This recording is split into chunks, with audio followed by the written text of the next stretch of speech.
ito ay rated SPG. Striktong patnubay at gabay ng magulang ang kailangan. Maaaring may masiselang tema, lengguwahe, karahasan, sexual, horror o droga na hindi angkop sa mga... Sabay nga sa iisang araw ang schedule ng audition nga nito ni Jenny sa bagong bubuin na P-pop group at ang kanyang scholarship exam. Ano nga kaya ang uunahin nito ni Jenny?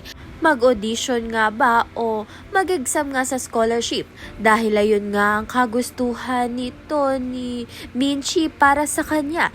Dahil hirap na nga itong si Minchi maghanap nga ng pera pang exam nga nito ni Jenny.